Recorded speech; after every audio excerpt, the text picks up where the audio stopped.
నిన్న చాలా కలిసివేసింది నాకు.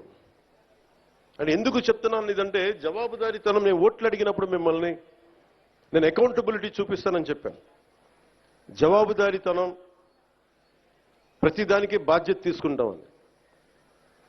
నిన్న తిరుమలలో జరిగిన సంఘటన, అది మన సంక్రాంతి, తొలి సంక్రాంతి పండగ ముందు జరగడం చాలా బాధ కలిగించింది. వైకుంఠ ఏకాదశి రోజున 6 నిండు ప్రాణాలు కోల్పోవడం బాధ కలిగించింది. 36 మంది 39 మంది గాయపడ్డారు. మనసు చాలా క్షోభించింది. పండగల వాతావరణం, పండుగలు చేసుకునే తక్కువ, కానీ సంక్రాంతి నాకు ఎదురు చూసేది మన గోమాతల్ని పూజ చేయడానికి. కనుమ రోజు ఎదురు చూస్తాను నేను, బట్ పూజ చేయడానికి కోసం ఎదురు చూస్తూ ఉంటాను.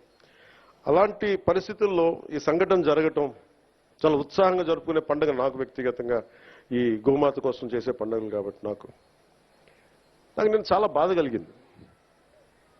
నేను వెళ్ళి పరామర్శించవచ్చు, వచ్చేయచ్చు.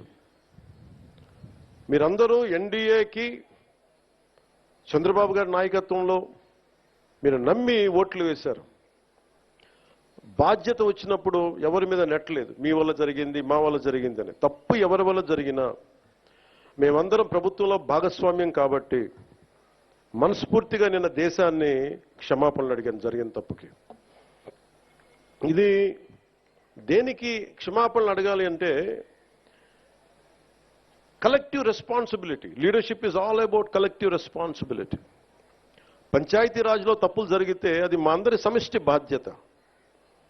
నా దగ్గర నుంచి ఆఖరిగా ఉండే మన గ్రామాలు ఉండే వరకు, ఫీల్డ్ అసిస్టెంట్ వరకు తప్పుది. ఎవరు తప్పు చేసినా బాధ్యత తీసుకోవాలి. ఈ సంక్రాంతి సీజన్ మనకి రాబోతున్నది. కొంత మనసు కావాలి. కొంత ఏం మాట్లాడాలి, ఏం మాట్లాడాలి, ఒకటి నేను చెప్పాను, ఇవన్నీ చేశాను. కానీ ప్రతిసారి నిన్న ముఖ్యంగా యువతకి నా విన్నపం, నా విజ్ఞాపన, ఎక్కడ ఎలా స్పందించాలి అనేది మీరు చాలా ఆలోచించాలి. చావు సమయంలో కూడా, ప్రమాదమైన సమయాల్లో కూడా నేను వస్తే సినిమా పేర్లు కానీ, కేరింతలు కానీ, ఒకళ్ళు చావుకి వెళ్ళాం మనం, ఒకళ్ళు దెబ్బలు తిన్నారు, చనిపోయారు. ఇలాంటి సమయంలో కూడా మనం కూర్చొని కేరింతలు, అరుపులతో ఉంటే భావ్యమా లేదా అనేది ప్రతి ఒక్కరూ ఆలోచించాలి. పోలీసుకి కొన్నిసార్లు సహకరించాలి మీరు. అంటే ఎవరి బాధ్యత కనుక వాళ్ళు సభ్యంగా నిర్వర్తిస్తే ఒత్తిడి తగ్గుద్ది.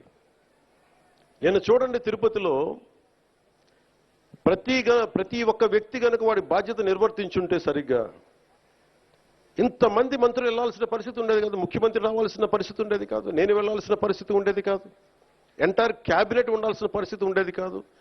దానికి అదనంగా పోలీసులందరికీ ఒత్తిడి, డిఎస్పీలకి, ఎస్పీలకి అందరికీ ఒత్తిడి.